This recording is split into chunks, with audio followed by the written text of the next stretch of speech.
smoking. I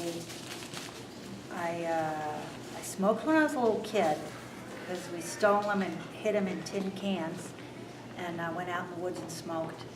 But I never felt like I had to have a cigarette, and I smoked in sort of high school or right after high school, and I also didn't feel like I had to smoke. I wasn't addicted. And then I stopped because there was a picture of Betty Davis, and it was really ugly. And I thought, I'm going to look like that, and I'm not going to smoke anymore. And so I stopped smoking. And then something happened that was really difficult.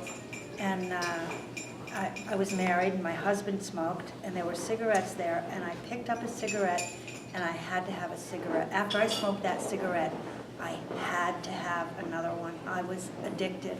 And so I think that the progression of my disease was that somewhere in that period of time that I wasn't smoking is when the addiction sort of took over, because I had that.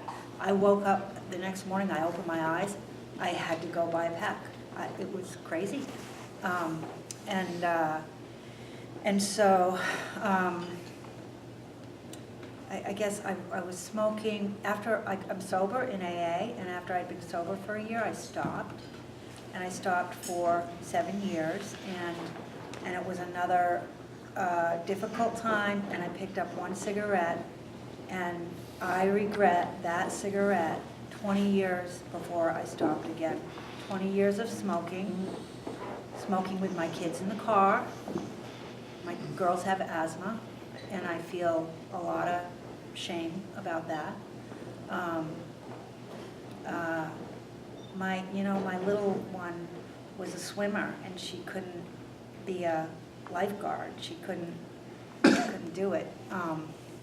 So anyhow, so there I was smoking an awful lot, and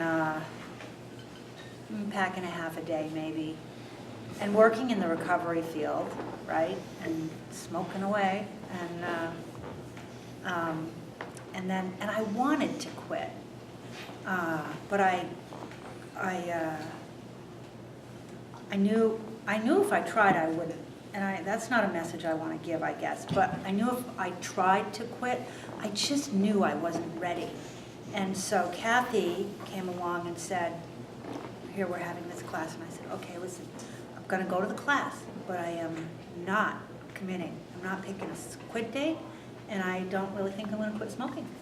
And then I had a health, I had an accident, and I was in ICU for a week.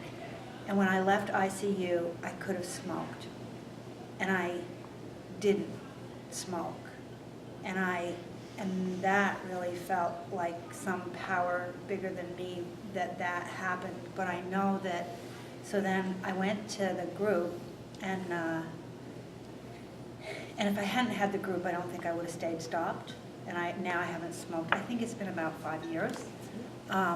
And what I learned that was really important was that if I peeled an orange, that I wouldn't have to have a cigarette during that time. And another really important thing I learned was that the urge to smoke was going to pass, whether I smoked or whether I didn't smoke.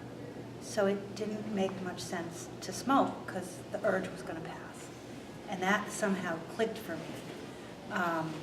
And we actually started a little Nicotine Anonymous group, and we had the literature, and I'm not sure where I gave it to somebody, but we had it for a while, and of course I work at the Turning Point, so we would always have that for if people wanted to do that. So we tried to sort of keep it going, but there was such a small group of us that it eventually sort of fizzled out. But I'm so glad I don't have to smoke today. I don't have to smoke today, and that's a really beautiful thing.